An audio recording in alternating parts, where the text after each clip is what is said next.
coisa maravilhosa é quando a gente pode entender que nós fomos chamados, nós somos escolhidos por Deus para nesse tempo fazer a diferença na nossa família. Amém. A nossa família precisa do Senhor, precisa começar por nós, né? Amém.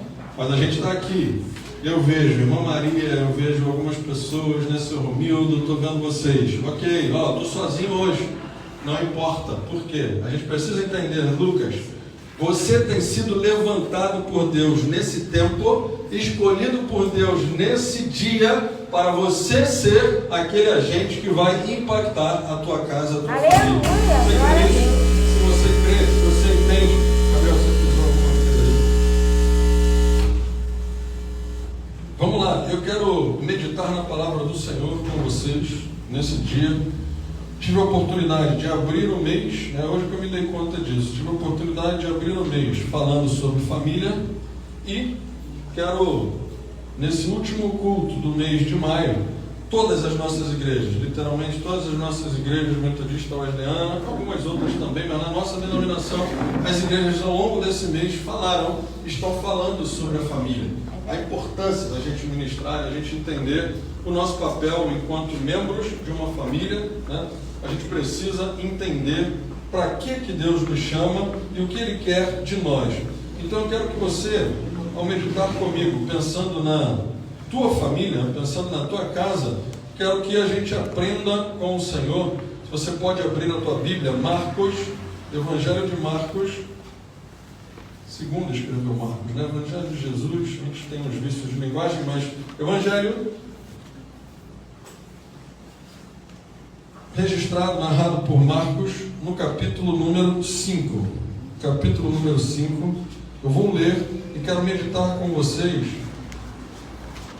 sobre uma história e um agente, né, que se disponibilizou, que entendeu a importância de entregar a sua família a Deus e ver o que Jesus foi capaz de fazer naquele tempo. Vocês encontraram aí Marcos 5? Amém?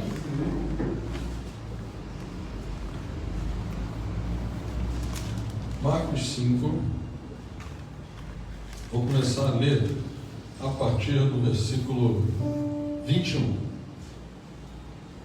Marcos 5, a partir do versículo 21.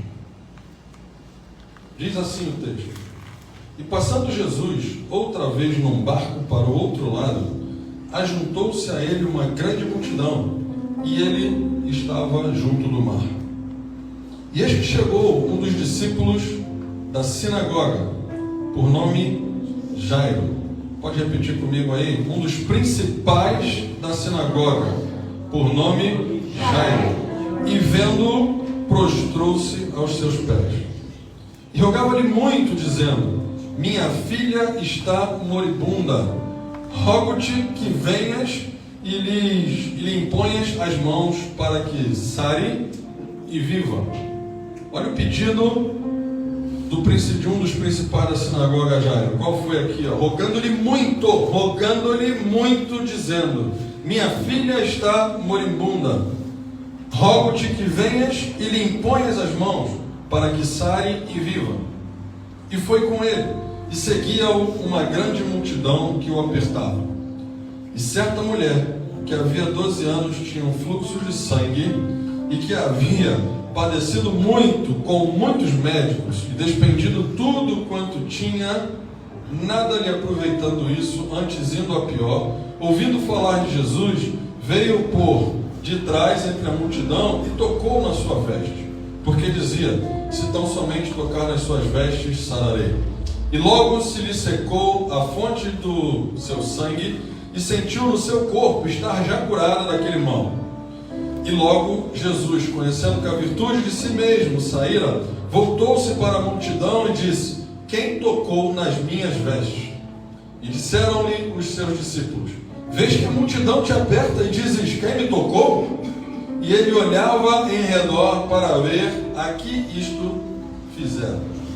Então a mulher, que sabia o que lhe tinha acontecido, temendo e tremendo, aproximou-se e prostrou-se diante dele e disse-lhe toda a verdade.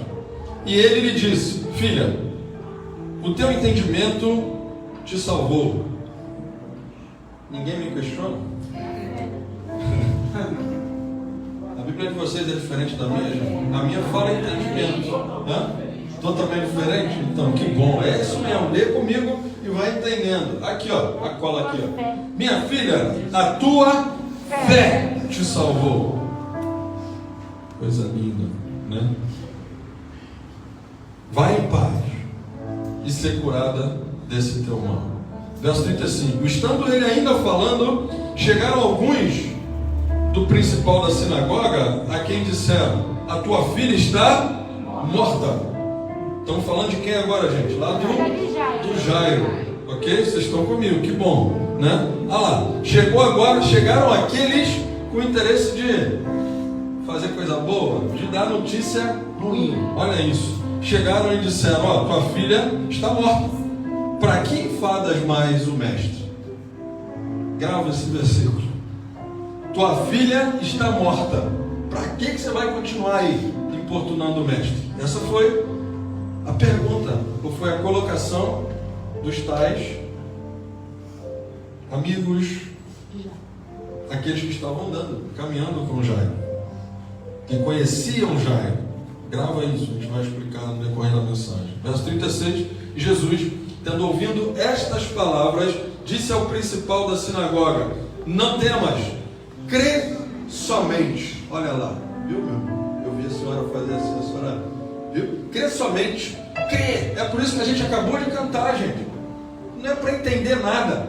Os caras chegaram ali dando uma mensagem para ele e tal, e ele, né, ainda pressionando: para que você vai continuar perturbando aí, inquietando o mestre? O mestre é totalmente diferente de nós. Grava isso. O mestre Jesus, aquele que eu vim falar, de quem eu vim falar hoje, aquele é totalmente, a lógica dele é totalmente diferente da nossa lógica. Quando a gente diz: ó, morreu, acabou, ele vem e diz o quê? Não temos. Crê somente. Eu não precisava pregar mais nada. Se eu disser para vocês, se você sair daqui hoje pensando o seguinte: eu só preciso crer, o que eu preciso fazer é crer e não temer, porque ele falou duas coisas: não temas. Ele diz: crer somente. São dois verbos que ele fala. Não tenha medo. Não tenha medo. Não temas. Creia, né? Somente. Aí vamos lá. Verso 37. E não permitiu que alguém o seguisse, a não ser Pedro, Tiago e João, irmão de Tiago. E tendo chegado à casa do principal da sinagoga, viu o alvoroço e os que choravam muito e pranteavam. E entrando, disse-lhes: por que vos alvoroçais e chorais? A menina não está morta, mas dorme. Verso 40. E riam-se dele.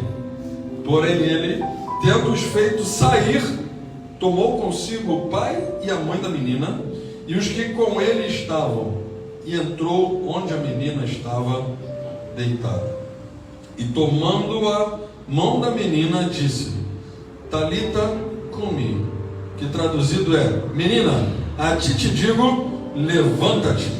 E logo a menina se levantou e andava, pois já tinha 12 anos, e assombraram-se com grande espanto.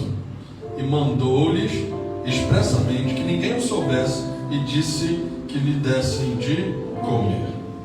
Pai, em nome de Jesus, permita-nos, Senhor, entender o que Tu queres falar para nós nesta manhã. Que todo tipo de pensamento, de bloqueio mental, Senhor, de limitação humana, sejam agora bloqueados, interrompidos, estancados, preenchidos pelo Teu poder maravilhoso, que nos vai fazer entender exatamente o que Tu queres falar neste último culto da família deste mês de maio de 2022, Senhor. Toca as mentes dos corações, aqueles irmãos que pela internet também me assistem, me veem nesta hora, sejam tocados lá, assim como o Senhor fez com a filha de Jairo, com a mulher que tocou nas Tuas vestes. Senhor, permita-nos tocar nas orlas dos Teus vestidos nessa manhã, e nós seremos curados por honra e glória do Teu nome. Usa-me, então somente usa-me aqui nesse dia, eu te peço em nome de Jesus. Amém, graças a Deus. Gente, o tema dessa mensagem de hoje que eu quero compartilhar com vocês é: sua família está precisando de um milagre? Sim.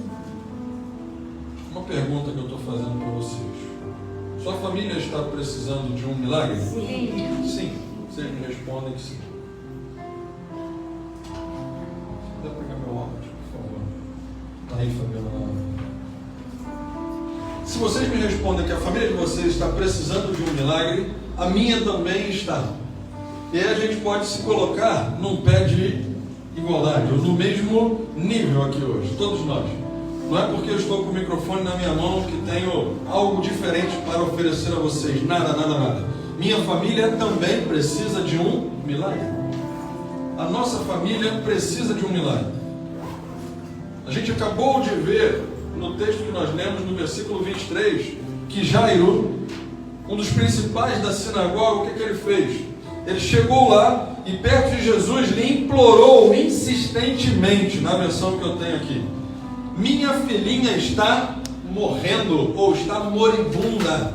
Ela está morrendo. Mal sabia ele que, de fato, poucos minutos ou pouco tempo depois, chegariam seus amigos, pessoas porta-vozes da notícia triste, para dizer: ó, na verdade, ela já morreu. Primeira reflexão que eu quero fazer com vocês em cima desse texto é que algo que me chama a atenção é: a gente não sabe exatamente o que está acontecendo com a nossa família. A gente supõe que. Quando eu vejo Jairo nesse texto aqui, eu vejo ele preocupado com a filha que estava a certa distância dali. Não sei dizer para você quanto, se era muito, se era pouco, mas não estava no mesmo ambiente, não estava junto dele ali. E ele chega para Jesus e fala: ó, ela está morrendo, ou ela está moribunda.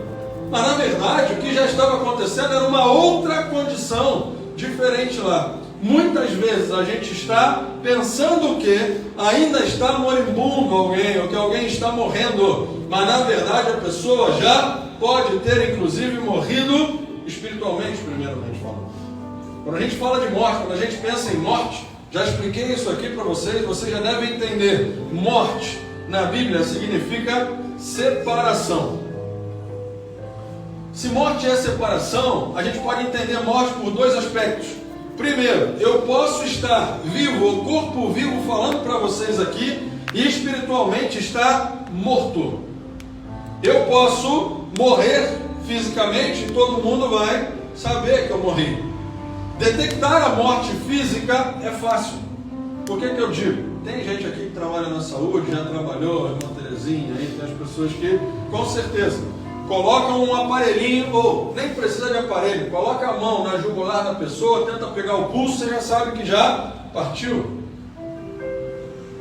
E no dia que meu pai estava inerte na sala da casa deles lá, eu vi que ainda tem um outro detalhe. Para você saber se a pessoa já morreu e ter uma ideia de quanto tempo ela já morreu, quantos minutos, porque foi assim que o técnico e o médico do SAMU, quando chegaram, falaram, foi que eles viraram, quando não tinha nenhum batimento mais, o aparelho estava zero, literalmente zero, não dava nada. Numa hora eles pegaram meu pai pela cintura assim, que era a única pega que tinha, estava de calça, sem camisa. Quando viraram, ao lado do corpo, já se formavam o que eles, numa linguagem, me explicaram lá, uma espécie de uns pezinhos de galinha, sabe aquelas coisinhas assim, as células começam a explodir, gente.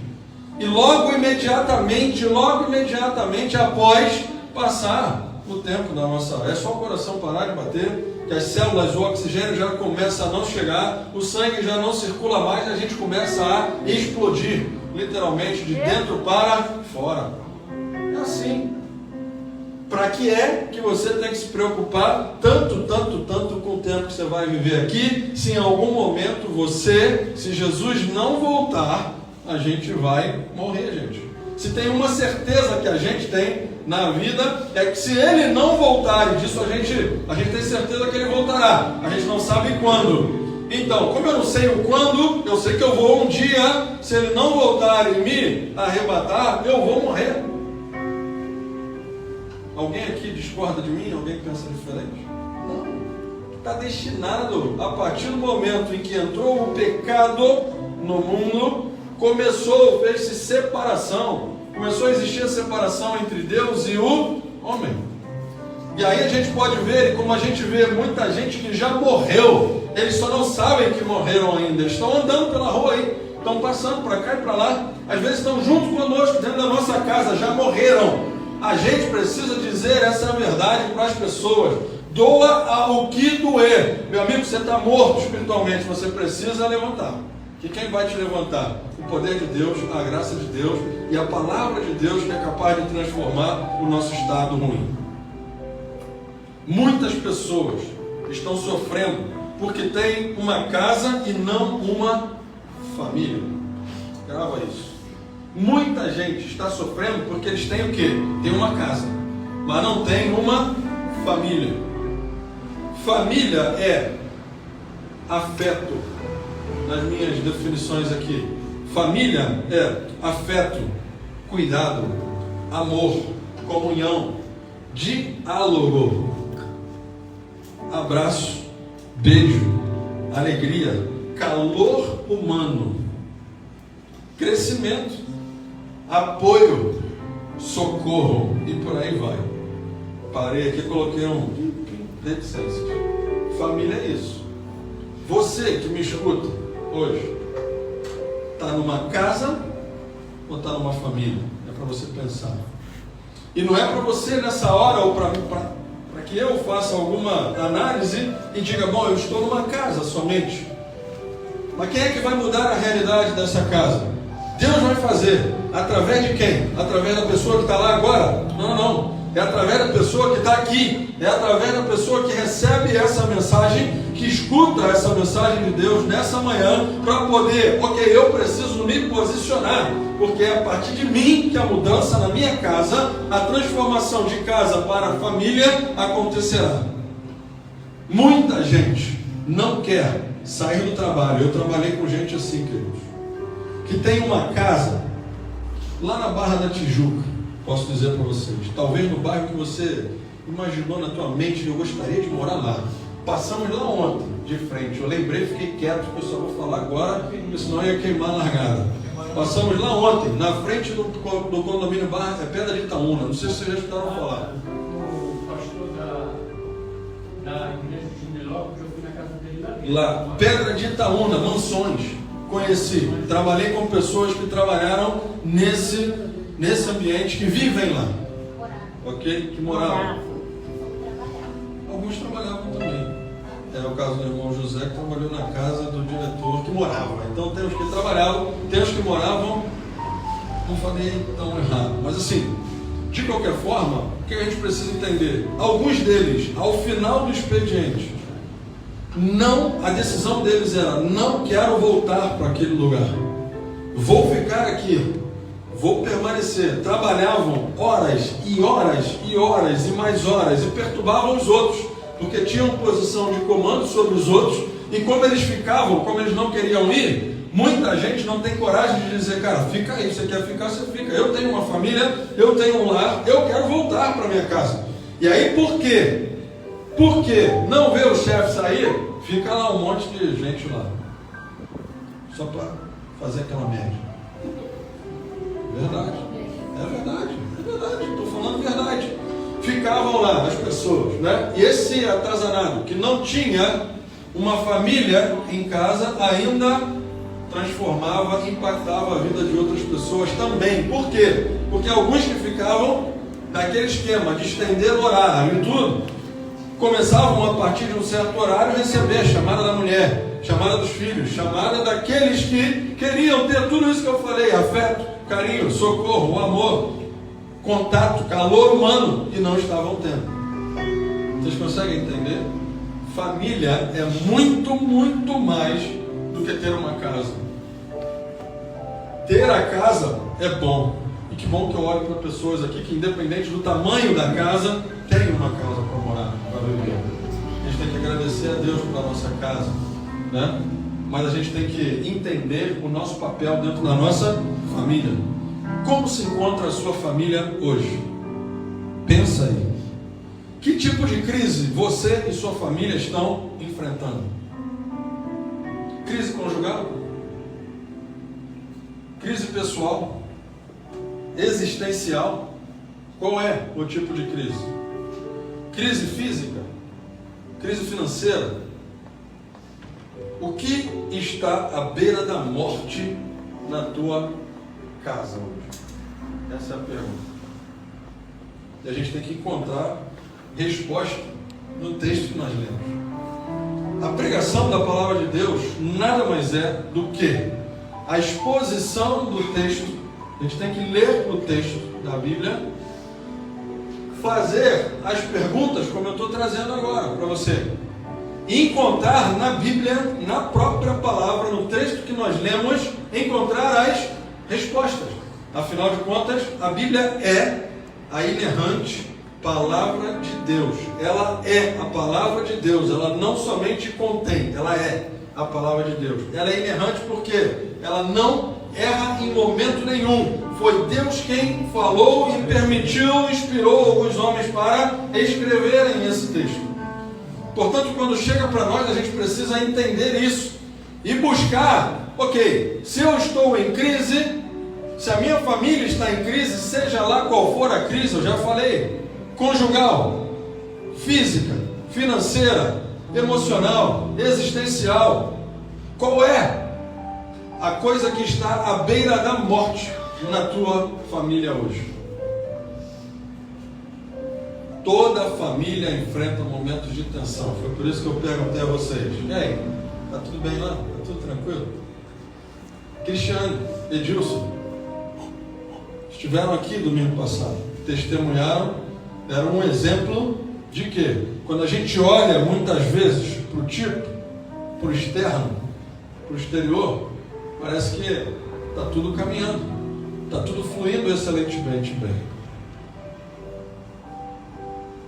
Mas muitas vezes a gente não sabe tudo o que já foi ou o que aquela família carrega como história de vida para chegar no dia de hoje e fazer o que eles fazem diante da comunidade de fé deles, da igreja e tudo, e dentro da... Como é que eles começam a se comportar diante da família, tendo muitas vezes experimentado situações bastante difíceis, anos anteriores, não é? O fato é que todos nós, se eu passar o microfone para vocês, todos vão ter uma história para contar.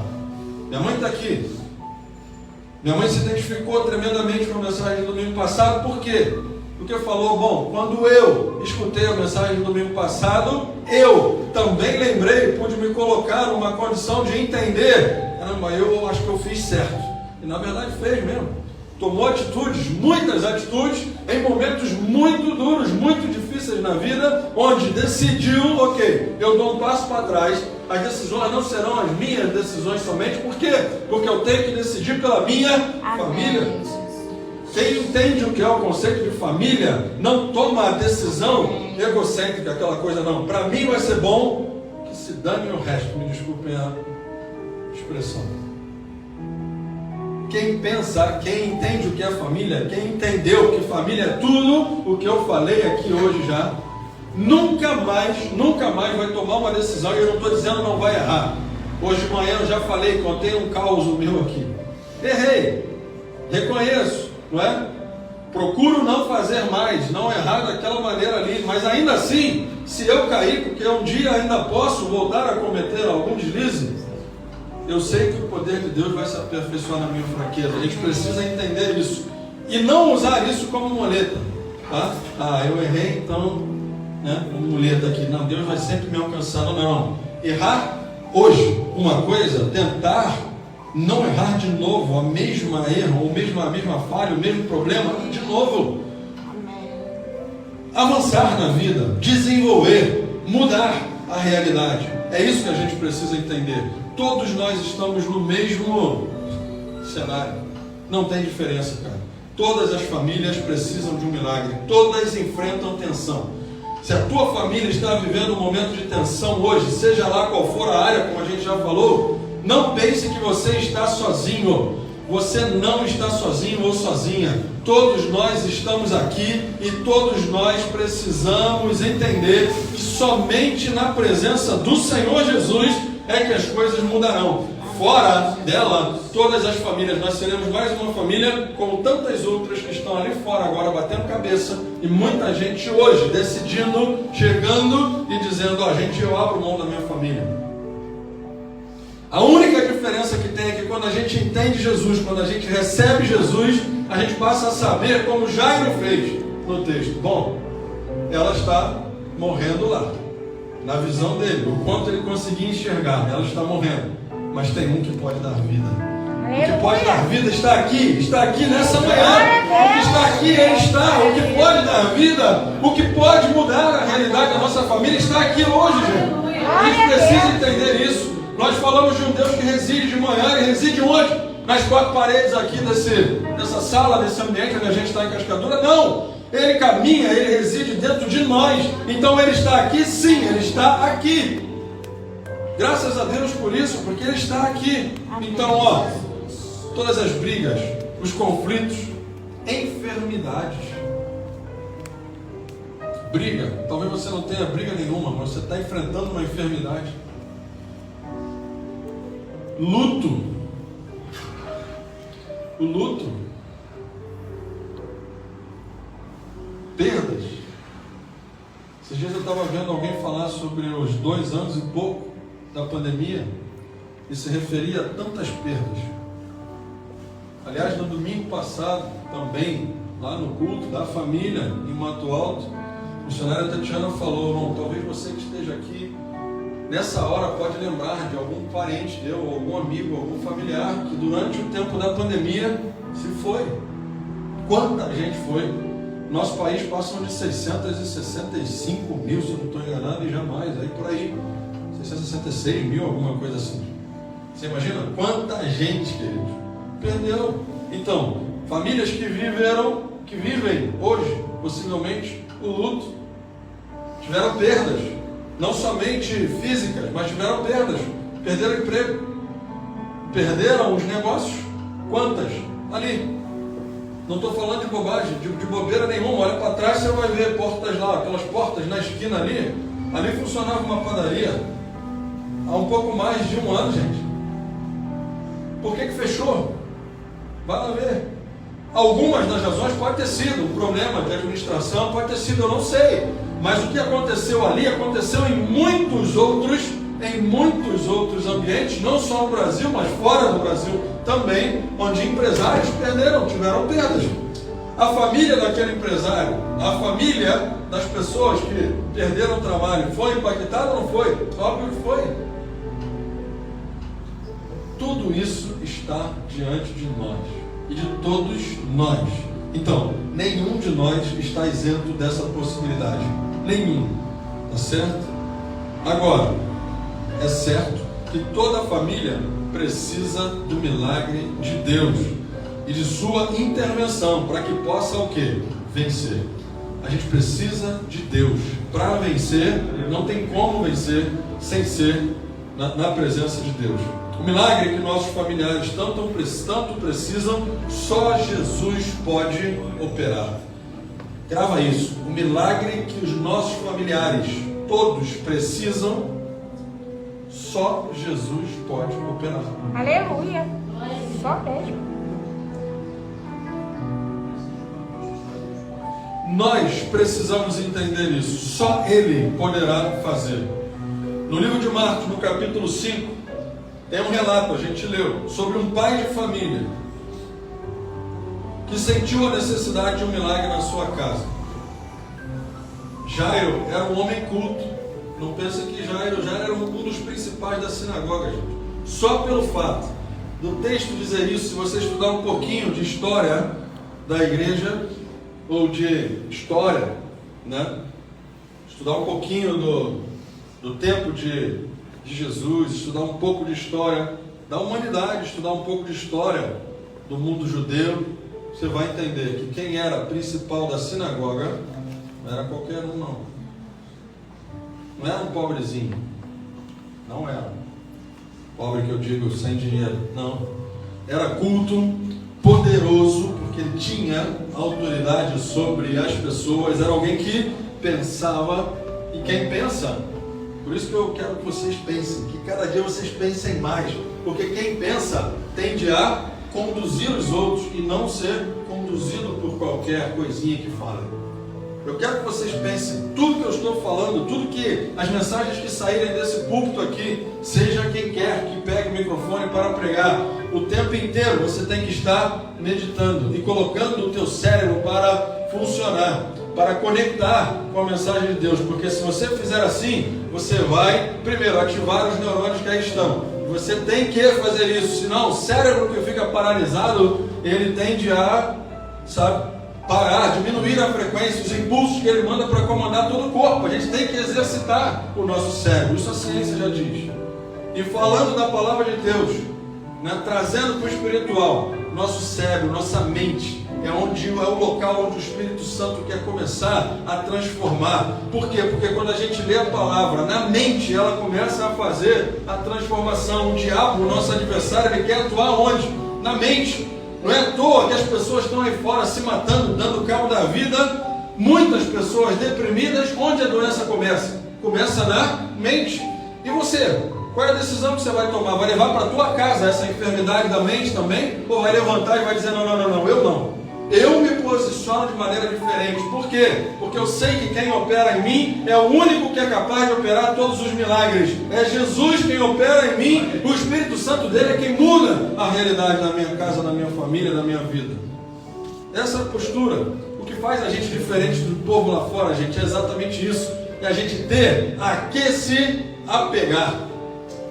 Nós temos a nossa fé para a gente nos apegar. A gente tem que crer, acreditar que Jesus, ele é realmente capaz de fazer coisa que o homem natural não consegue fazer. E se você tem aprendido sobre a graça, você tem entendido o quê? É a graça que nos alcança primeiro. A gente cantou isso. Não é a gente que quer, não, cara. Tu pensa que é você que queria estar aqui, Fabiano, hoje? Certeza absoluta que não. Talvez, gente, eu posso dizer para vocês, a começar por mim, nunca pensei. E sexta-feira, quando eu voltava para casa, depois do GCL, é que eu me dei conta. Eu falei, cara, o trajeto Jacarepaguá para Cascadura já virou tão atual para mim nesse 1 ano e pouco, que parece que diminuiu a distância. Confesso de verdade, quando eu vim aqui, eventualmente, pregar, quando o pastor Alexandre estava aqui, era como que não é tão longe realmente, mas tinha uma distância a percorrer, era como se eu fosse fazer um sacrifício, sabe? Uma oferta especial. E à medida que o tempo passa, na verdade não, a gente vai se conectando, a gente vai passando a viver essa realidade e fica comum para nós. Nós nos acostumamos. Por que estou falando isso? Porque o próximo tópico aqui vai entrar nas lições que a gente precisa aprender com Jairo. E aprender o que Jesus, qual a nossa postura diante de um Deus que tudo pode fazer por nós. Quando eu falo de se acostumar, nós nos acostumamos com tudo. Com o que é bom e nos acostumamos, infelizmente, ou temos mais facilidade a nos acostumar com o que não presta. Tudo que não vai levar a gente a ganhar conhecimento, ganhar fé, aumentar a nossa fé, a gente aprende e a gente quer praticar com a maior naturalidade. Tudo. A começar exatamente, por isso que eu pedi os meninos para ficarem aqui hoje.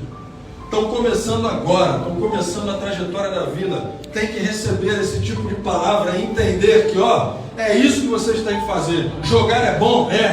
Jogar é bom. A minha geração não jogava eletronicamente, jogava chutando, rasgando a ponta do pé, furando o pé com um caco de vidro, tendo sanguessuga de descer no rio para pegar bola. Essa era a nossa realidade. Falar em sanguessuga para ser menino não sabe nem o que é, nunca viram. Não sabe, mas a gente sabe, né? Nossa geração sabe. Ontem, para beber um gelo lá, tinha uma taça de negócio de gelo, aí minha esposa, não, porque tu não sabe se higienizar isso aí. Eu falei, cara, eu sou do tempo que eu, depois de jogar uma bola, eu ia na primeira torneira que tivesse disponível lá, metia a boca lá embaixo e bebia, seja lá o que tivesse, cheio de bactérias, o que fosse. Por quê? Exatamente, por quê? Porque a gente acostuma com o que é bom, mas a gente também acostuma com o que não presta. Aí o que acontece? Jogar é muito bom, gente. Vocês têm que ter o tempo para jogar, para distrair. Nós pais precisamos entender, no contexto da família, que há um momento que eles terão sim, é a realidade deles, é o tempo deles hoje. Não é? Quando eu vi os 2 menininhos, 3 meses, cara, sexta-feira no GCL, tu viu lá? Os caras ficam assim, cara, liga a televisão, põe uma bonequinha para dançar lá, para rebolar, eles ficam quietinhos. tirou aquilo, ele...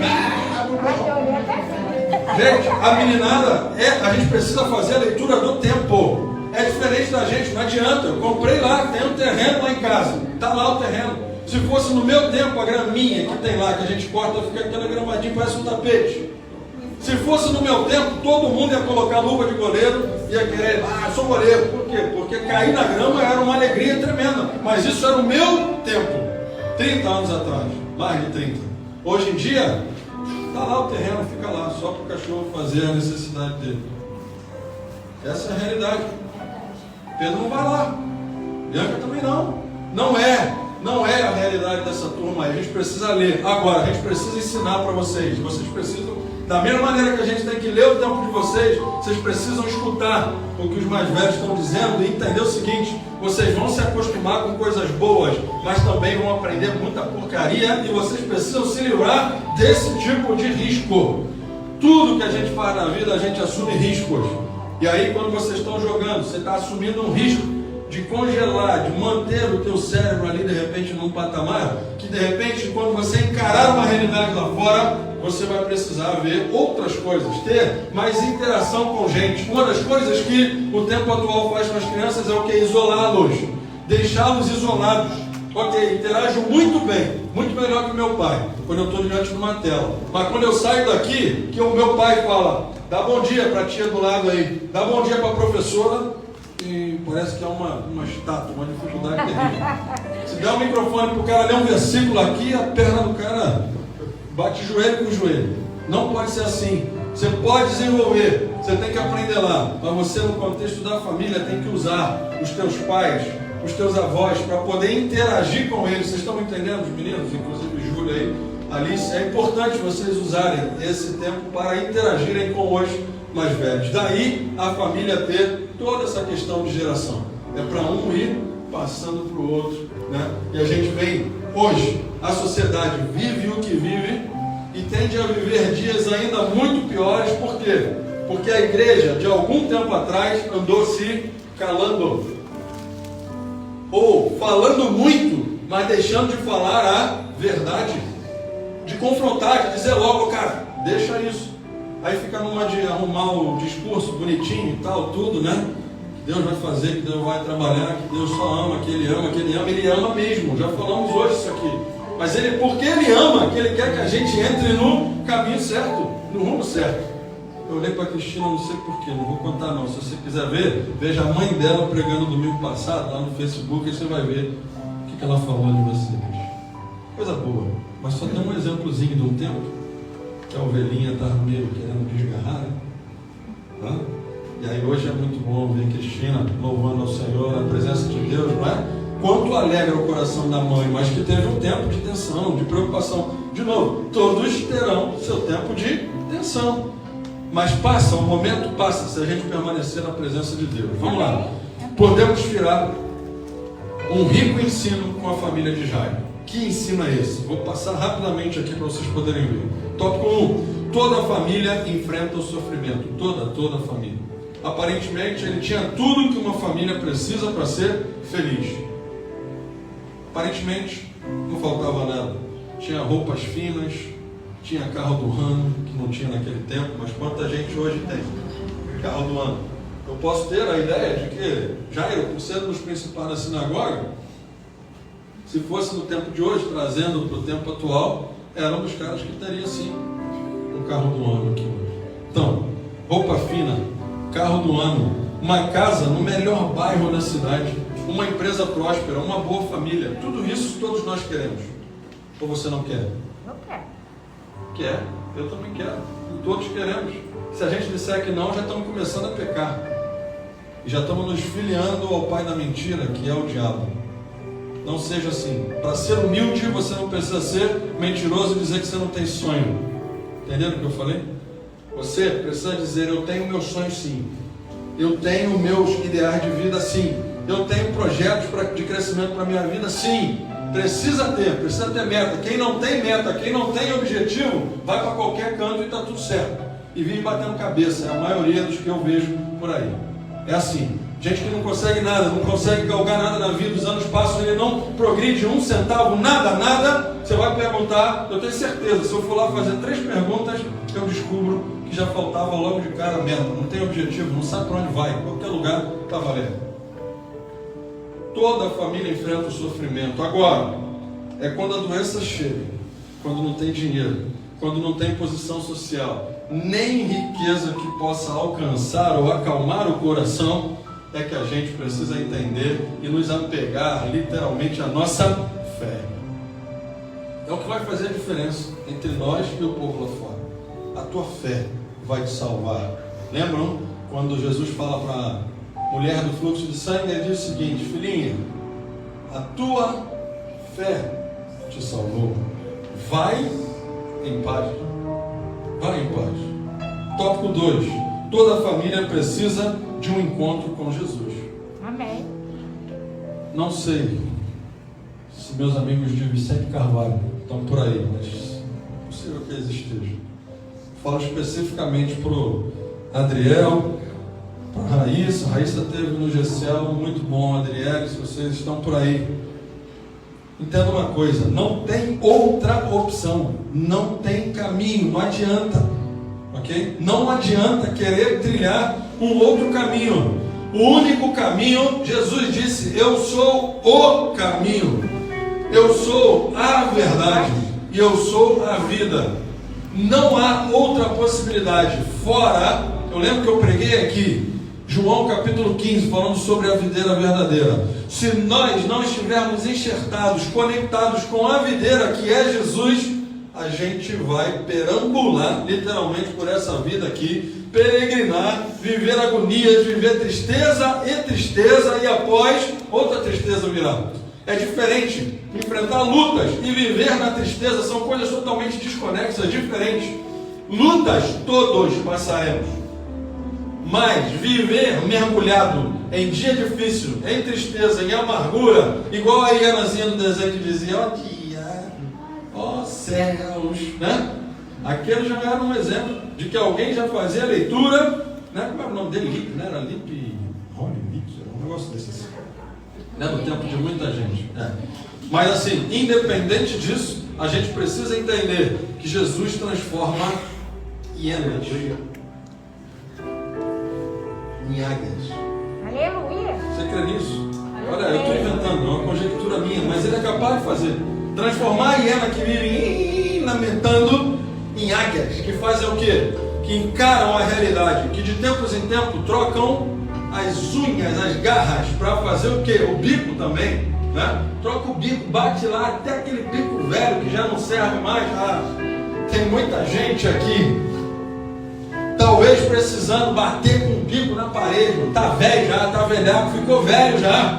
Está na igreja caminhando, mas não muda a prática de jeito nenhum. Cara, dá com esse bico na parede, pelo amor de Deus, na pedra. Arranca essa vida velha que não muda, que não te dá perspectiva nenhuma. Arranca essas práticas e coloca, pede a Deus: Deus, me dá garras novas para que eu possa avançar. A águia, depois que ela passa por um ciclo de renovação, o que ela faz? Ela começa de novo a poder comer, a poder, sabe, pegar as presas dela e ela consegue ter uma nova perspectiva de vida. Isso é espetacular, porque a gente precisa entender que Deus é capaz de fazer isso em nós. Aleluia. Quando a gente fica muito velho já na igreja, eu falei para vocês, 4 décadas, a gente se acostuma com muita coisa e começa a vir no automático, direto. Ontem eu tomei um caminho, né?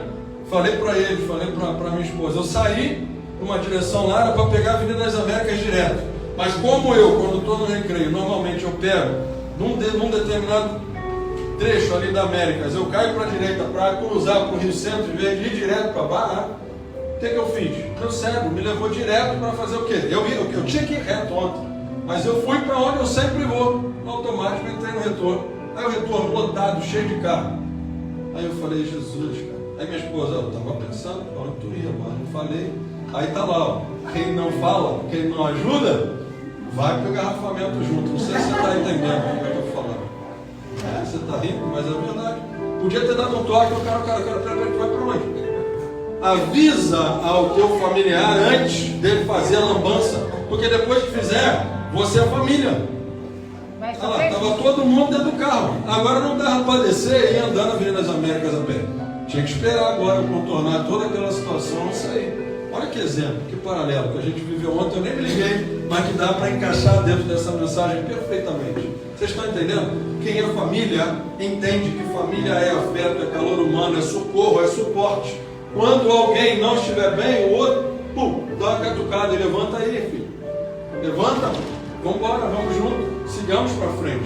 Toda família precisa de um milagre de Jesus. Tópico 3. Toda família precisa ter Jesus como convidado principal. Domingo passado eu preguei isso. João capítulo 2, você vai encontrar, João capítulo 2, Jesus opera o primeiro milagre ali. O milagre da transformação da água em vinho. Mas o capítulo começa de maneira muito interessante, porque ele vai dizer que Maria estava ali, que Jesus estava ali, que eles eram convidados para estar naquele casamento. O milagre só aconteceu por quê? Porque Jesus, o convidado mor, o convidado principal, aquele que não pode faltar na nossa família, estava lá. Aí, uma das lições que eu aprendo nessa passagem, quando Jesus transforma água em vinho naquele casamento, é o quê? O fato de Jesus estar presente não te exime de passar por dificuldade. Tem muita gente pregando aí fora. Vem para cá que você vai ter todos os teus... Parem de... Não fala uma completa frase não, senão a gente está na internet. Já viram essa? Já viu? Sofra menos, ou pare de... É isso? O Evangelho verdadeiro é isso? Amigos, sinto muito em lhes dizer, quem tem Jesus não vai parar de sofrer. O que ele vai fazer é triunfar sobre o sofrimento, entendendo ou estando ele apegado ao que? A fé, que vai fazer com que a mentalidade possa entender, não, eu não estou vendo, cara, eu estou sofrendo aqui, mas tem uma eternidade para eu viver sem nenhum, zero sofrimento, ou sofrimento free, ou sofisticado. Não tem sofrimento lá. Quando a gente passar, minha irmã, dessa vida aqui, quando esse corpo perecer, a gente vai morar com Jesus e lá não vai haver nenhum tipo de, não vai haver dor, não vai haver sofrimento, nada, tensão, conta para pagar, lá te batendo lá, vou cortar tua luz, não vai ter isso, cara. Nada, não vai cair um galho que tira a atenção da gente, que quebra a telha de onde a gente está congregando, nada disso vai acontecer. 3 horas da manhã, o cara mandando 8 horas, né? Vai orar, não, peraí, mas eu estou vendo, escutando barulho realmente, né? Nada disso vai perturbar a gente. Você consegue imaginar? É por isso que o crente, a diferença daquele que serve a Jesus para o que não entendeu ainda a graça que o alcança, é que eu sei que o que eu posso viver aqui não se compara com o que há de acontecer na eternidade. É assim, né? Por último, toda família precisa de um milagre. Tópico 4, eu termino aqui. O maior milagre na casa de Jairo não foi a cura física da filha dele. Vocês viram que os próximos dele chegaram para dar notícia ruim. Eu preciso te dizer uma coisa. Quem vai te dar notícia ruim não é quem está distante, não. Quem eu não conheço, como é que eu vou chegar na rua ali agora para dar uma notícia ruim para alguém? Fala para mim. Quem vai trazer os maiores dores de cabeça para você, quem vai trazer as maiores problemáticas para a tua vida é quem está braço dado contigo, é dentro de casa. Começa por aí. É no seio da família. Família é algo muito complexo. É por isso que a gente tem que parar um mês inteiro e falar, gente, vem aqui igreja, vamos pensar na nossa família, vamos meditar, vamos chamar a presença de Deus para o centro da nossa família. Nós precisamos fazer isso constantemente e precisamos lembrar que só na presença de Jesus, só na presença de Deus é que a realidade da nossa casa mudará. O maior milagre foi a salvação da família. Lembram o que ele fez? Tem algo nesse texto que é lindo. Sabe o que Jesus faz? Primeiro, ele não leva a multidão. Vocês se ligaram nisso? No versículo que a gente leu? Ele faz o seguinte, ele dá uma selecionada, ele não leva todo mundo. Você não precisa, para ver o milagre de Deus, o milagre que Jesus vai fazer na tua casa, você não precisa de uma multidão de espectadores. Aliás, Jesus não precisa. Foi por isso que de manhã eu falei para vocês, agora que vocês vão entender perfeitamente. Ele não precisa fazer nada só para dizer que Ele é o Deus da tua vida, Deus da tua história. Ou, no texto que a gente acabou de ler, o que ele faz? Deixa todo mundo lá, pega o pai, pega a mãe, pega aqueles que precisariam estar lá, inclusive por questão de ética, para abrir a porta e ele poder entrar naquela casa. Só que o texto vai dizer que quando ele vai caminhando, ele já começa a perceber, quando ele se aproxima, ele vê um alvoroço. Quando eu lembro do dia 11 de maio de 2019, no dia que meu pai faleceu, só para falar de um exemplo nosso mesmo, né? Fora outros, tantos outros que a gente já viu, cria-se um alvoroço. A pessoa está falecida dentro de casa, a notícia começa a vazar.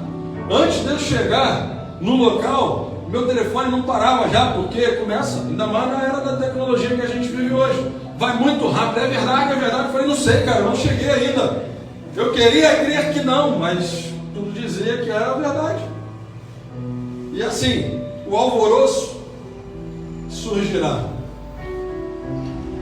Eu lembro, estou olhando para minha sogra está fazendo assim, eu acho que aquilo era 2018, né? Eu acho que era 2018. Foi 19 também?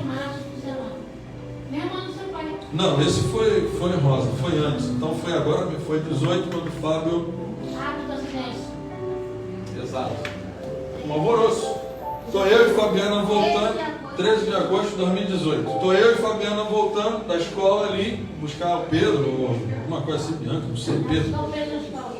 E aí, ó, vem aqui. Chegamos lá, já tinha um alvoroço.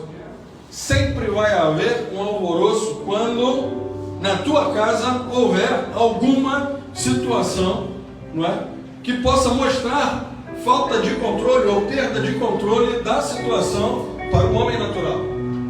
Mas de novo, a diferença é que quando Jesus chega, ele se comporta de maneira totalmente diferente. No texto você vai ver o que ele faz. Ele faz o seguinte, ó, coloca todo mundo para fora. A gente às vezes quer criar, tem gente que cria o alvoroço. Ele mesmo cria o alvoroço, porque ele quer aparecer na situação. Tem outros que quando vão, porque acham que, né? Eu já vi isso. Terno, gravata, bonitão, vai com a Bíblia gigante debaixo do braço, porque eu vou chegar para orar. E Jesus, que é Jesus, quando chega na situação, ele fala, ó, sai todo mundo. Por quê? Porque, de novo, ele não precisa mostrar para ninguém o que ele vai fazer. O que ele vai fazer vai aparecer depois. É por isso que a gente canta aí que a glória da segunda casa vai ser maior do que a primeira, e vai mesmo. Por quê? Porque quando Jesus chega, todo mundo que está ali só para alvoroçar, só para criar um burburinho, só para ficar falando e chorando ali, ele põe para fora. Então saiba disso, grave isso. Todos nós precisamos de um milagre de Jesus. Para ele fazer, a gente precisa começar a colocar para fora tudo que só está gerando alvoroço. Você está entendendo o que eu estou falando? Está gerando alvoroço? Tira. Está gerando confusão? Tira. E tira, começa a tirar de dentro de você primeiro. Nós vamos orar por isso. Deus, tira de dentro de mim, arranca de dentro de mim tudo isso que gera alvoroço interno em mim e que me faz ficar nervosinho, que me faz ficar um gritador de primeira, que me faz, sabe, fazer coisas dentro da minha casa que perturbam todo o ambiente. Se há, porventura, pessoas lá que também só estão lá para ficar falando e para criar confusão, devagarinho, com jeito, meu conselho é também vai ter situações que a gente vai ter que fazer isso. Nem todo mundo é para caminhar com a gente, isso é uma verdade. A gente precisa entender. Nós precisamos levar o Evangelho a todos, me entendam bem, a todos, sem distinção. Porém, o que eu estou falando é, para que Deus possa operar um milagre na tua casa, você tem que ser um pouco seletivo, sim. Jesus, nesse texto, tira todo mundo, vai dizer todo mundo, fica só aqui, né? Eu vou entrar. E quando ele entra, fala com a menina. Ele é específico. as nossas orações precisam ser específicas. Jesus, nesse caso aqui, existem outras passagens na Bíblia que ele manda só a palavra, vai lá, já está curado, pode encontrar lá. Mas nesse caso, ele fala, é por isso que quando eu canto, com a licença poética também, eu canto que ele é Deus de perto, mas ele também é Deus de longe, ele é Deus de qualquer lugar. Ele não é só Deus de perto e não de longe, não, ele é Deus de perto, mas ele também é de longe. Ele opera perto, ele quer que a gente esteja perto, mas se a gente estiver afastado, ele nos alcança também pela graça dele. Amém? Isso é uma verdade. Terminando, gente, mais do que uma coisa física, uma cura física, Jesus quer dar vida eterna. Aleluia. Não podemos fechar mensagem nenhuma sem pensar nisso. Quer cura, filho? Seja curado. Estômago, tá, beleza? Tá funcionando? Tá. Deus pode curar. Deus pode curar, renovar as células, a circulação pode. Mas muito mais do que fazer isso, Ele quer dar vida eterna. Vida eterna tem a ver com o espiritual. Não tem nada a ver com o que a gente vai viver aqui. Tem a ver com a possibilidade de um dia nos encontrarmos na Nova Jerusalém e vivermos com o Senhor para sempre. Essa mensagem que a gente tem que anunciar para as pessoas aí fora. Vai passar 70? Vai ser Highlander igual o G? Quero ver os 100 anos da Weleana. Tá bom, quer ver, meu? Que veja. Eu creio que eu não vou estar por aí. Mas você quer? Fica aí, mano. Vai vendo. Eu só quero saber que, independente do tempo que eu vou viver aqui, eu vou subir. Eu vou subir, eu vou subir, eu vou subir, diz a música aí, né? Vamos ou não vamos? Vocês querem ir comigo? Amém? A gente precisa querer.